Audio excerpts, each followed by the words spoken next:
Hi, hello, welcome back to my channel. Today we are back with another mukbang, and today we have a Pizza Hut big box mukbang. So, what is in this big box? Do you ask? Do you know? You don't know. Ooh, yes.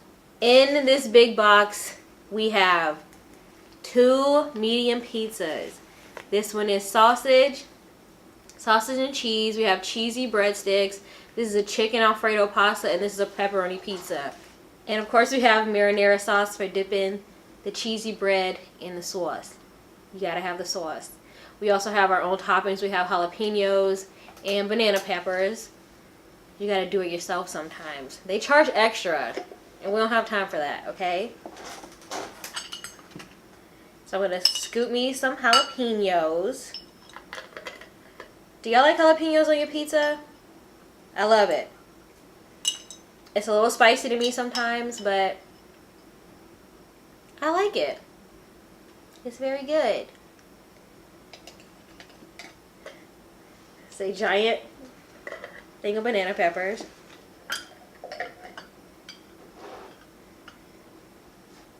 Yeah, pro tip. For ordering your pizza, if you like a lot of peppers, jalapenos, banana peppers, buy your own and just put it on afterwards. It's all good. It's all good. Pepperoni pizza.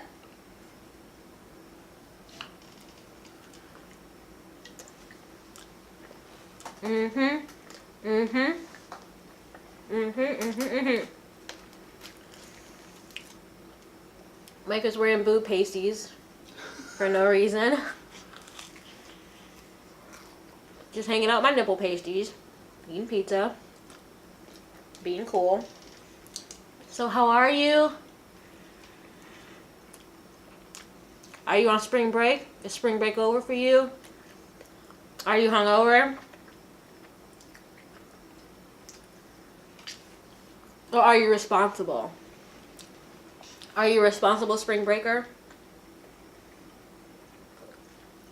I never really went on official spring break before, because I live in Florida, so it's it's always spring break for the most part. But I just got back from Cancun, which is why this mukbang is late. Sorry. Sorry, not sorry. I'm just good with the banana peppers. The pepperoni with the banana peppers. Load me up. What do you mean? I mean, I gotta reach across everything. Or were those just for you? These are for me. Oh, okay. This is my pepper pile. How dare you?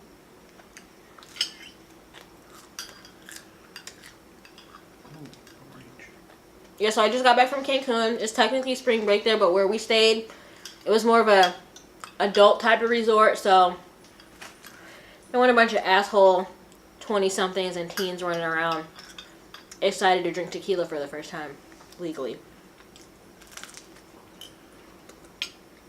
I was drinking enough of the tequila for everyone. I love tequila. I love tequila and vodka. Those are my 2 mains. I just looked at the door. The dog. He just left, but out of the corner of my eye.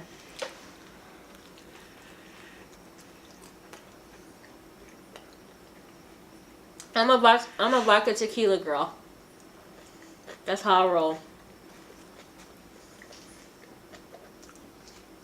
Mike is a whiskey bourbon man. Whiskey. Scotch.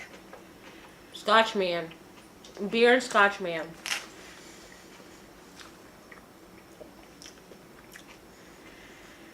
You can't have pizza without beer. Come on, y'all. Come on.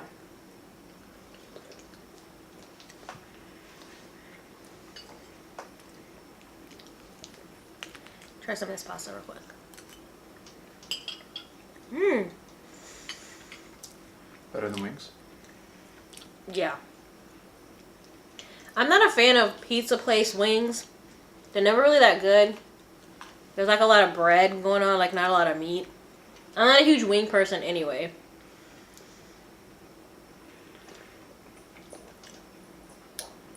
Oh.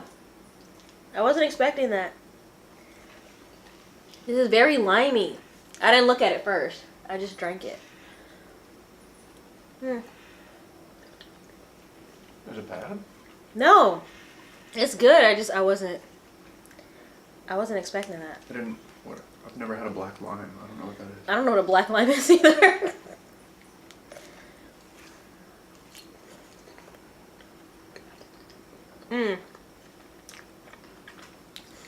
So we are going to go ahead and talk about the book. But before we do, I just want to take a little break to say rest in peace to Nipsey Hussle. That is so sad what happened to him. It happened to him. He got shot while I was in Mexico, and I was just reading the headlines, and I couldn't believe it. It's so sad. I feel so bad for him and his family, Lauren London and their baby. So sorry to hear about that. Rest in peace. It's so sad. Everything he did for that town. Yeah, everything he did for his city. Gun violence is just, he was just minding his own business, hanging outside his own store, and somebody just came up and just shot him. It was a friend. Was it?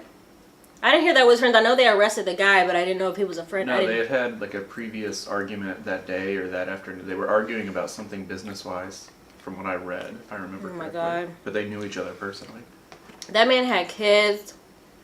It's just so sad for him to be taken out like that over something so, I'm pretty sure it was so stupid and minuscule. It's so sad because he was such a good person. So I do want to say rest in peace, Nipsey Hussle. It's so sad. It's so crazy. He saw the gentrification happening. He gave up his record deal and started investing all of his money back in. So minority food trucks, minority shoe stores, businesses, clothing stores. He did a lot of it. And I know he had a lot of gang relation when he was younger, but this had nothing to do with that. It was just like a business, a person Such he a was good talking about person. earlier.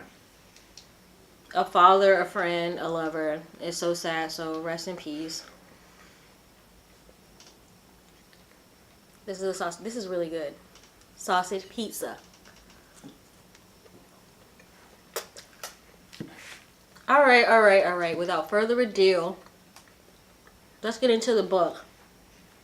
So I did go ahead and read chapters 5, 6, and 7, like I said before in the last video. So those are the videos we're going to be talking about.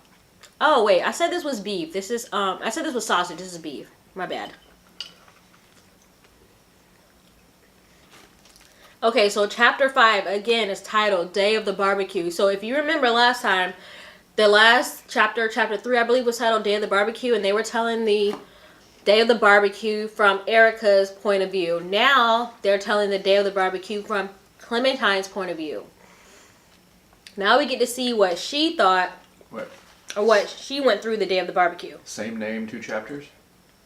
I'm going to go ahead and skip ahead. It's the name of 3 chapters. What? It's just different from different POVs. Excuse me. POP. Holding it down. I like people's comments for you. Thank you. Yeah, so chapter 5, POV, Clementine's point of view. We start off. She's in the kitchen with her kids and Sam, and they're doing like running in place exercises. It was Sam's idea. He wanted to help her to prepare for her audition. So he read some book and it said like if you do exercise to get your mind going and helps your blood flow to help you better audition. In her mind, she's annoyed. She does not like this. Not only does she not like exercising, but she feels like this is not the way that she would like to do her audition process or her practicing process. She feels like, you know, it was very sweet what he was doing, but it was just like a huge inconvenience.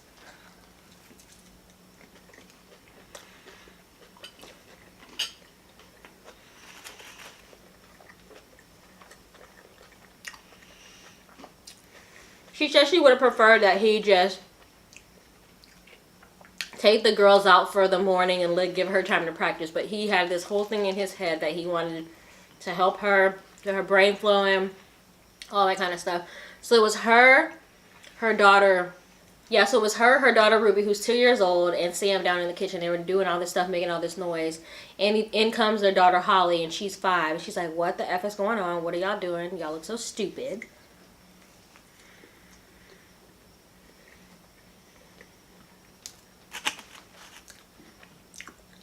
And he just basically said, we're trying to help Mom get ready.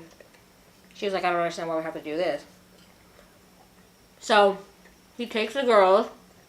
So he takes the girls and he like runs them off into another room. They tell Clementine to like stay where you are. And then they call for her. So she runs into the other room, and he basically had the room set up like an audition. He had a sheet up where they can sit behind because you're not supposed to like see the people when you're auditioning. She mentioned that ahead of time. Cheesy bread. She actually mentioned that later on. She said,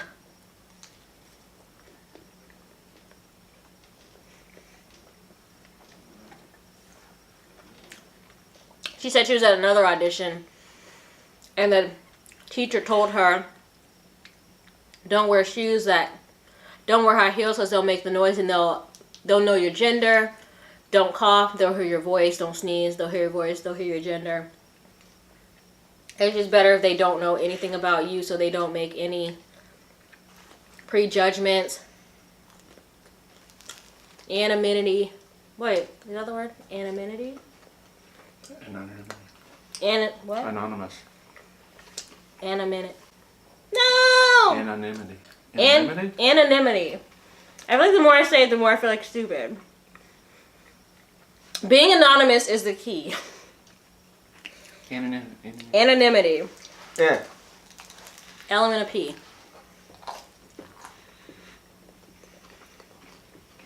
So, again, she's annoyed. She's looking through the room. She's trying to figure out how did he pin the stuff on the wall. Did he use thumbtacks? You know, they're still paying for their house, paying mortgage and all that. So, in her mind, she's like, what the F? She just doesn't like it. It's just like not her vibe. It's not how she would want to do things as far as practicing. Which I can understand if you have your own way of practicing or studying, and then I understand it's nice that they try to help, but let me do me. I need my space. I need my space when I'm not practicing for anything. I need my space for living life. What? There's an animal in here. It's just a moth. Where did it come from? Lie. The outside. I really like this pasta. Very good. Oh my god. It's just a moth. It's gonna come near me. So then she kind of mentions that Sam started a new job as a marketing manager at an energy drink company.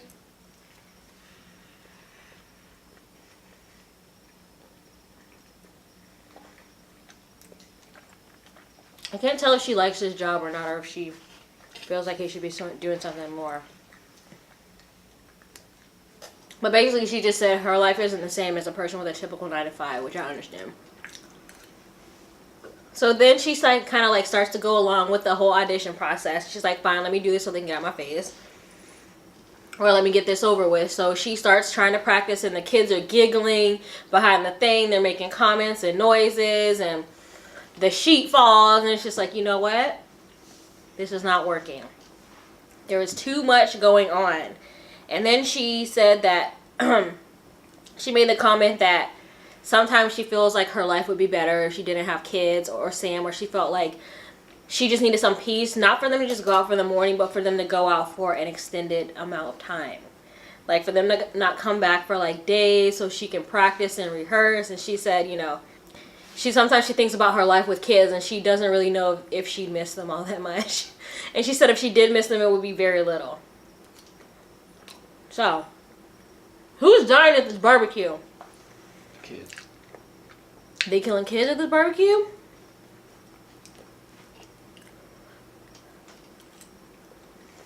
So Sam could sense her frustration, so he agreed to take the girls out for the day. But that didn't happen. All hell broke loose. And then Sam made the comment that maybe they shouldn't go to the barbecue because it'll give her time to practice all day. She was like, no, we agreed to go, so let's go to the barbecue. Or, they didn't call it a barbecue yet. They're still calling it tea because they don't know yet that it's been changed to a barbecue. They still think that they're going to Erica's house for tea or whatever.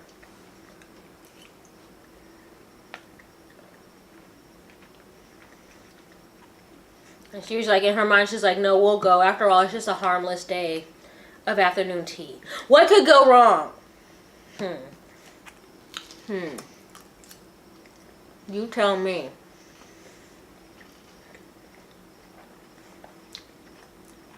What could go wrong?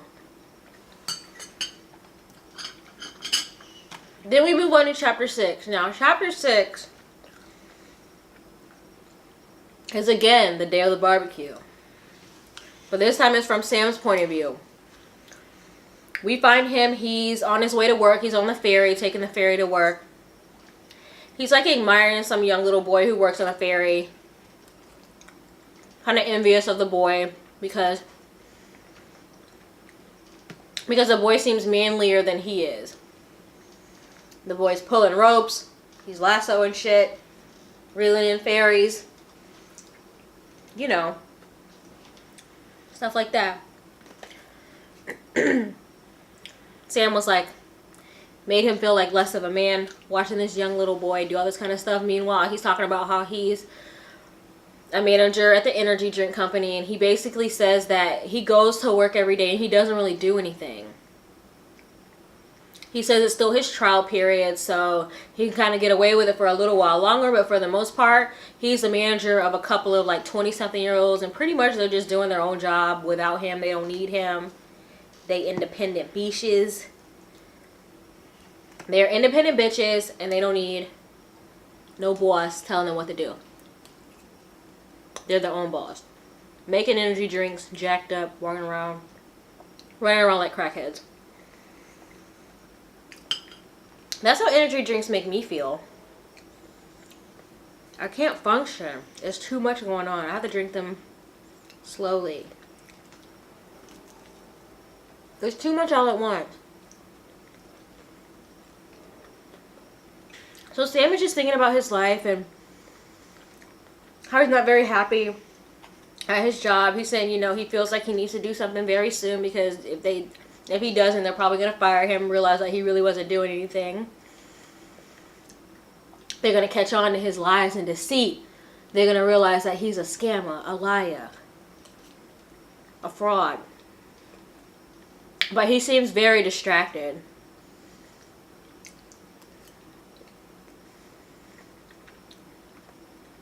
His mind is just wandering. Then he goes on talking about how he didn't really want to be a businessman. His mom kind of wanted him to be a businessman. He feels like a fraud at work. Giving PowerPoint presentations, he feels like he's acting. Which I can relate. I feel like he's laughing and lying. He's a laugher and a liar. I don't really like this marinara sauce. It's kind of too sweet. Why want to taste it again? It's too sweet. Yeah, so basically he said his mom wanted him to be a businessman and it's not really the life he wanted, but he just kind of followed her dreams. And he mentioned that his dad's a plumber and then, you know, they just have very trade type jobs, and he's happy with his job because he makes a good amount of money, but he's not happy because of the fact that he just feels pretty much lost. Like a lot of us do at work when we have to go to like a 9-to-5 type of job. Especially if you feel like you don't belong there or you don't want to be there.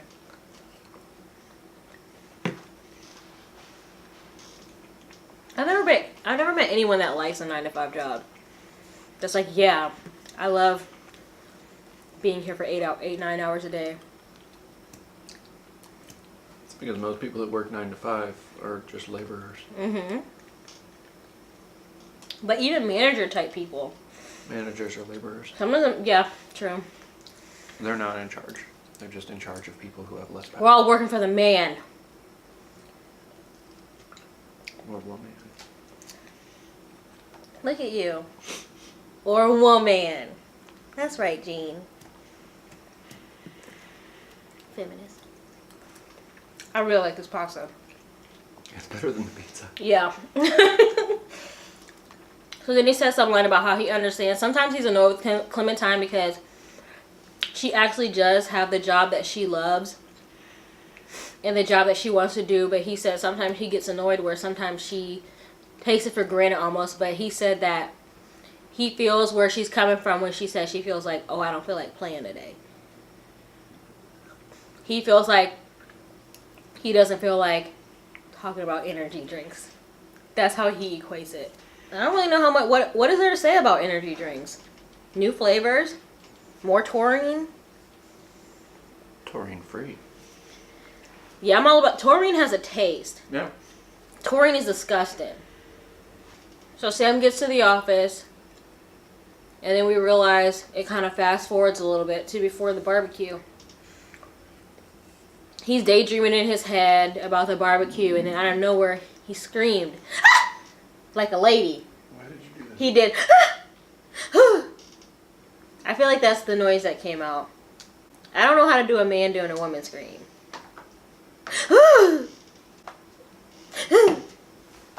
Something like that. But then he said he tried to like cough and cover it up because he just got very nervous and scared. So the barbecue's all in his mind. It's all he can think about. So now at this point in the book, we realize Sam is alive. Erica's alive and Clementine's alive. They still have been talking about Oliver in the past tense because the only time we heard about Oliver was when the day of the barbecue when Vid invited Erica and then Oliver looked at her like, bitch, why did you tell them that we could go to this barbecue? I don't want to go to this goddamn barbecue. That's the only time we heard about Oliver. So he's thinking back to the day of the barbecue and he realizes that at that time in his life, he was excited about his job. He was going places, getting things done, TCB, taking care of business.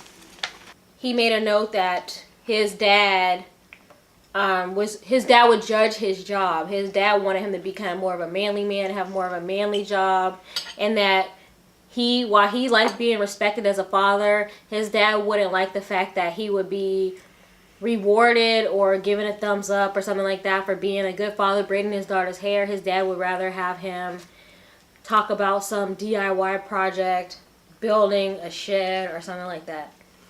So he says that Clementine always notices that when he talks to his dad, he uses like a deeper voice.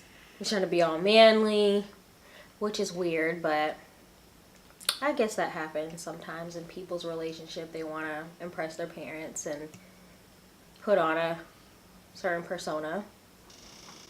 I mean, not me, but I see how some people want to please their parents. And then he said, the day of the barbecue, if somebody would have asked him how he felt about his life, he would have said, I'm happy, love my job, love my life, wish he had more money, like wish his mortgage was paid off. And then he made a comment saying wish he and his wife had more sex, which brings me back to earlier in the book, like in chapter 1 or 2. I didn't think it was very important, so I didn't mention it, but Erica was retelling a story about Clementine made a joke about how she and Sam sometimes forget to have sex. So now we are figuring out that they have sexual issues. They don't have a lot of sex. They're not doing it a lot. And Sam mentions that he would like to have another kid. He wants more kids, mortgage paid off, just like an easy breezy, beautiful cover girl kind of life. So that is his dream. But that was pre-barbecue. That was pre-barbecue. Now post-barbecue, it seems like he's feeling a different kind of way because he mentions, right now maybe me and Clementine should break up. He gets back on the ferry. His mind starts racing again. He's going crazy thinking about what happened at the barbecue. And then he said sometimes he feels like they should just break up or separate because it would be a solution to all the drama. He doesn't understand why Clementine is going to libraries and all these public speaking places talking about the day of the barbecue. It's very confusing to him. She's not getting paid for it, so why does she keep running her mouth, yipping and yapping about the day of the barbecue? I feel like she did something and she's trying to like tell her story to as many outlets as possible. That's my guess. She's trying to get her story out there so that if somebody comes back with questions, there'll be like public proof and records of her telling the story. That's my guess. I don't know. And so he's all in his head. And then so he looks up and a lady's like staring at him. So he grabs a newspaper trying to read the newspaper. He looks down, his mind, he gets all scrambled. He looks up and the lady's still staring at him. And he's like, I'm not trying to hit on you. And then he was like, or am I? He's like, I love my wife, or do I? Drama. Marital issues. So on and so forth. So that is where he is. And then his mind drifts off again. And some lady said, excuse me. And he got startled. He said he was so scared that he wanted to strangle the lady. She made him so scared he wanted to strangle her. But all she wanted was a newspaper. She just wanted to know if he was done reading the newspaper. So he gave her the newspaper. And that is the end of chapter 6. So then he's thinking, do I still love my wife? Do I still love my wife? And then Tiffany's name pops up again. We still don't know who Tiffany is. Who is she? Who is this Jezebel? She sounds like she's causing trouble because now she is in his brain. Oh yeah, so he mentioned, and what he was thinking about the day of the barbecue was that he saw Tiffany under the flickering lights of the barbecue. I'm guessing, they probably have like those string lights up or whatever. So he says he remembers Tiffany and her beautiful figure. So obviously she looked good. And she kept calling him Muscles. She was like, excuse me, Muscles. I don't know who this Tiffany lady is, but she sounds very inappropriate. And very intrusive. And like a homewrecker. Floozy. So my guess is that something happened between Tiffany and Sam. That is my guess. He kept going on about her figure and all this stuff. And I'm just in my head. It doesn't seem right. It doesn't add up. They're having sex issues. He's talking about her and her figure. And that's all he can think about. And she's calling him Muscles. And I don't like it. It's so then. It's a trick. It's too You think early so? in the book. She's leading you on.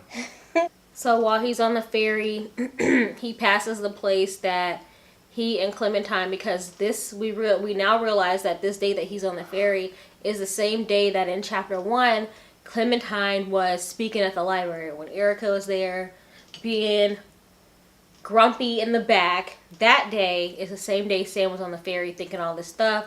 He said basically she had that speaking engagement and they were supposed to meet somewhere for dinner. He passed the dinner place, but he said they were supposed to meet there. So I'm wondering, did they cancel? What happened? He's talking about it like they're not gonna go. So we will see about that, and then that's when he brings up the whole thing about like separating and all that. So he said some stuff about Tiffany having Jessica Rabbit curves. He a liar. And he was like, oh, I wasn't looking at her. Yeah, sure. Laughing and lying and laughing. And then he said at the barbecue that second she called him Muscles. He said the next 5 minutes he wished he could pause and take whatever happened in the next 5 minutes back. And that is where we are with chapter 6. Now chapter 7 goes back to the day of the barbecue, back to Clementine's point of view. We're at the point where they cut to, we finally realized that that Sam did not end up taking the girls out for the morning because they couldn't find Ruby's shoe. She had some fancy shoe that was the only pair that fit, that had these little light up things on the bottom. You know how kids feel about their light up shoes. So they couldn't find her shoe. So they were going back and forth. The house is all crazy. They're trying to find her shoe. They're arguing. They're mad at each other. It's just a lot going on. So she had no time to practice because they never left. Which again is very annoying.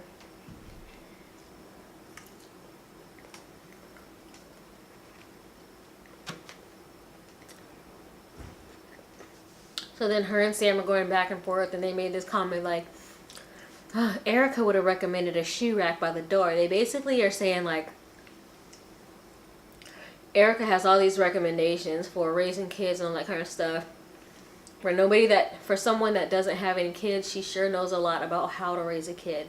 The way that they're saying it, they're making it seem like Erica's annoying, and that's pretty much what Clementine says. She says like, Sam mentioned that a friend of Clementine, Ainsley, called Erica toxic.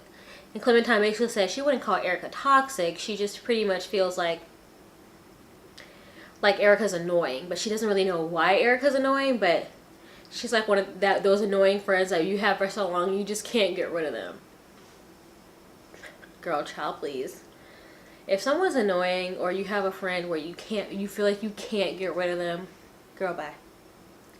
I don't have time to be around anyone that is not making me happy, pretty much. True tea.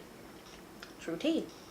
So like I said, they're running around trying to look for the shoe, and basically Holly is like falling on the couch. You know how kids stand on the edge of the couch and they kind of fall down, being all dangerous. Sam is like, don't do that, like you're gonna hurt yourself. And she was like, oh, but mommy lets me do it all the time. Clementine was like, girl, why you snitching?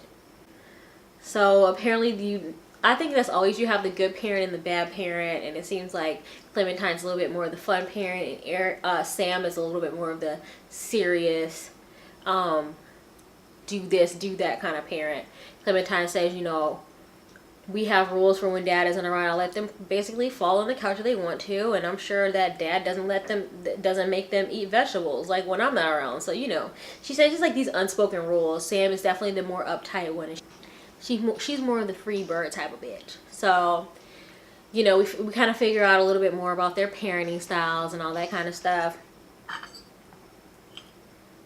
So she starts talking about Erica a little bit more.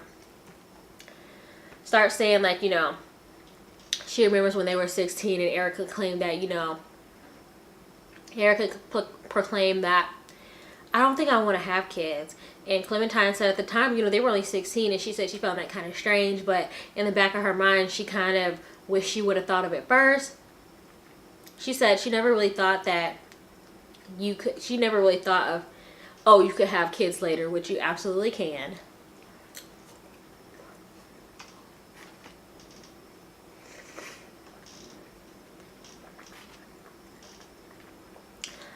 But she said it just seems so unlike Erica. Clementine basically was like, she's more of the free thinker, she's more of the wild one, Erica's more of the conservative, uptight one. So if either one of them were going to have kids, it would be Erica, but that's not the case. So it's seeming like Clementine's a little bit jealous of Erica's free life. She said, you know, most likely Erica's house is paid off. She don't have a mortgage. You know, she has that beautiful job. She works for one of the top 4 accounting firms where they live. And to her, I feel like it's one of those grass is always greener situations. I feel like, I think they're probably jealous of each other. That's what I'm picking up on. They just seem to be jealous of each other. And then Clementine even said, you know, Erica went through a fake goth phase where she was like trying to be all goth and emo and stuff. And they would go to clubs, and while Erica was pretending to be emo, she wouldn't be drinking. But Clementine was over there really, you know, taking shots, turning the fuck up, you know. Really being the free one while Erica was just pretending. So that's another little piece of information that might be helpful later on. So then we cut back to Clementine and Sam's house, and the phone rings, and it's Erica. She's pretty much trying to confirm the whole thing about the tea, but she's also calling to let them know that it's not tea, girl. It's actually a barbecue by our neighbor. So when she said this, Clementine actually got really excited. She was like, a barbecue? Yes, I don't have to cook. I can bring some champagne. Easy breezy. I like your neighbors. They seem fun. Vid and his wife, Tiffany. So now we figure out who Tiffany is. Tiffany is Vid's wife, the neighbor, the woman that is hosting the barbecue with Vid, and they have a little daughter. She's 10 years old. Now we find out who Tiffany is. She's Vid's wife.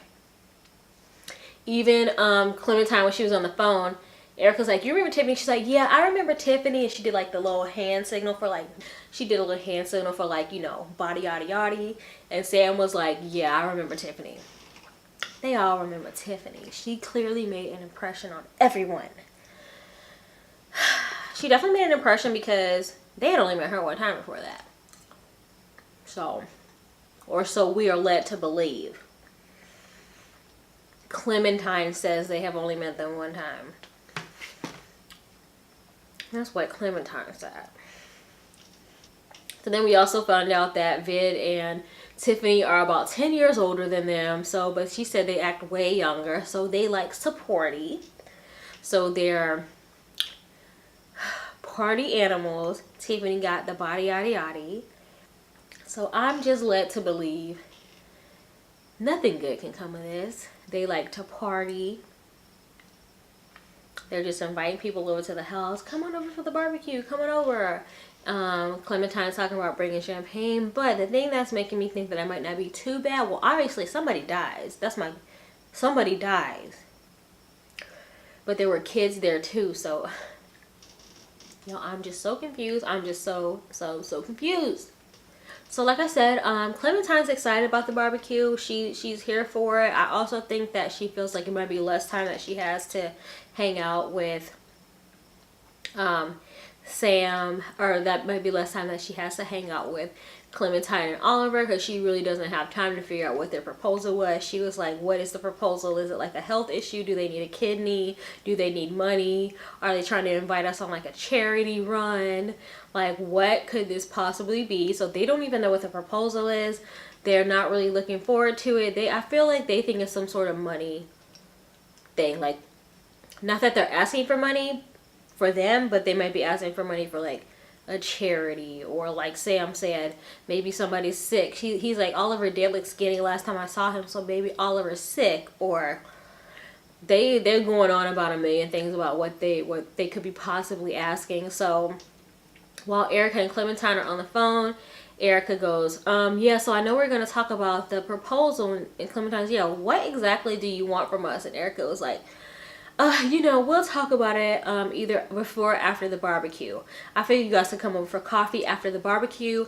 And Clementine was like, oh, or before the barbecue. I feel like Clementine is really trying to like get the fuck up out of there. I really don't think she is really trying to hang with Erica like that. Like I said, I think she's annoying. She finds her annoying. And she just doesn't really seem to be... They almost have like a frenemy situation going on. So... that's that. And so they finally agree that we'll talk before the barbecue. Right before the barbecue, you come over to our house and we'll propose this, whatever it is. I'm just like, what could it be? What I'm thinking in my head is, I think Erica and Oliver probably want to have a baby, and maybe she can't have kids, so maybe she's going to ask Clementine to have a baby for them, like be a surrogate. That's my guess. I feel like, because they seem to have everything. They say they don't want kids, but yet they read and they know everything about having kids. So that's what I think might be going on. What do y'all think? What do y'all think about this book so far? What do you think about the whole barbecue situation? What do you think actually happens at the barbecue? Maybe somebody dies after the barbecue. I don't know. I don't know what's going on. My mind is going a million miles a minute because honestly, like I said, the writer of this book is the same person that wrote Big Little Lies. And if you have watched Big Little Lies on HBO, your mind is gonna go, you're gonna be thinking this way and it's gonna take you that way. So I'm trying to really like think outside the box, but I really can't. I really don't know. So far, we haven't heard anything from Oliver's point of view. So maybe he's the one that died. That's what I'm thinking. But I feel like if I read some more, we'll probably get his point of view too. But as of right now, we have not heard Tiffany's point of view, Vid's point of view, or Oliver's point of view. So that leaves 3 people that we don't know if they are dead or alive. So that's it, y'all. That's the drama. That's the tea. What do y'all think? Please let me know down in the comments below. I am so full. We got a good amount of pizza left, so now I got some leftovers. Yes, girl. Yeah, please check out my other videos. I have makeup videos up as well as other mukbangs. We talk about this book as well as a few other topics, so please check out my videos. Like, comment, and subscribe, and I will see you in the next video. Bye.